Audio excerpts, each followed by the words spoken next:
Hello and welcome to Fullerton College's Pre-Press Print 75 and 77 course. This is Professor Ben Hewitt, and today we're going to experience some digital masochism as I ruin the image of something I love through JPEGery. This video is going to show us what JPEG compression actually does to an image. And as usual, I feel the need to defend my choice of cool airplanes as my pictures because they do have sharp, clean lines, and those are the first victims of JPEG compression.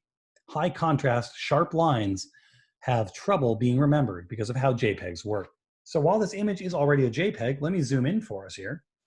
And you can see as we get in closer and the pixels become visible, that for the most part, this has been minimally compressed. And while there's some random variation within like the reds of the wing, for the most part, pixels are where they ought to be. The wing ends, there's of course a gray fuzzy area between the edge of the wing and the background ground in the image, and that's just because all digital images are a little bit soft. At some point, you have to make a choice of where one thing ends and another begins, and all digital images, even TIFFs of the highest quality, at some point, if you zoom in far enough, will have kind of in-between colors between something and something else where there's a sharp contrast, because it's difficult for a digital system to show that, although those were much sharper on actual film. Scrolling around, we can see a few points we're going to look at on here where there's going to be sharp contrast, like this red stripe along the fairing inlet here. And we're going to see what happens to this when we start compressing it more. Okay, I'm going to start doing things that are not so kind to this image. Let's go. File, save as. We're going to save a copy as a JPEG. We're going to save it in the same folder. And we're going to make this smallest file. So with the JPEG options window open, you can see that you have some ways of resaving your file here. And you can actually nowadays, with the slider on quality, see a real-time change in the image, which is kind of cool. They didn't used to do this when I was younger. They didn't have the power on the computers to allow you to have this kind of view. But as you turn it down, I don't know if you can notice in the video, but the image is degrading.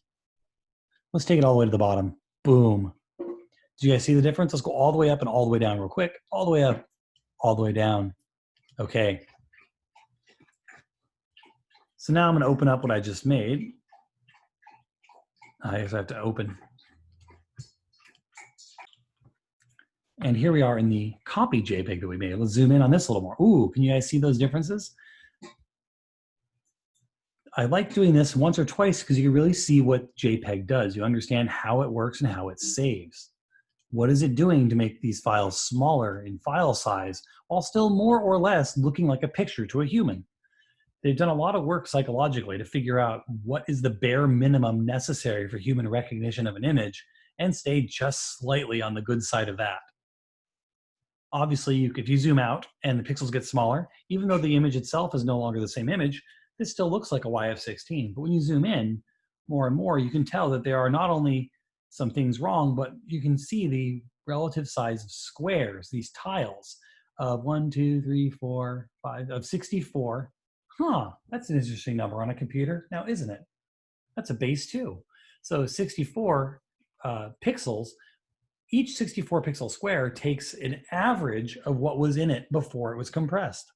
So it's showing you the Cliff Notes version, the mostly, that's kind of what was there, shaky witness, not really good memory version of what you're looking at. And the differences are really stark any place where there's a stark contrast from one color to another. Where you're jumping between light and dark, you can see suddenly bits of pixels of different values that shouldn't be there. And this will get worse as we do this more than one time to this poor picture. Especially up here along this black non-reflective strip, or is it dark blue? You can ask my wife, who's sitting across from me right now, how good I am at differentiating between black and very dark blue. And when I try to get dressed to go to friends' weddings. Anyways, you can see in this part, this dark strip on the nose of the plane, there are dark pixels out in the middle of the otherwise white section of this picture.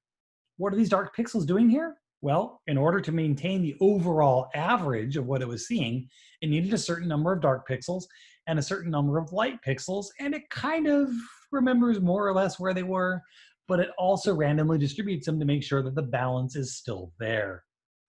Let's do more crimes against imagery and JPEG this JPEG again.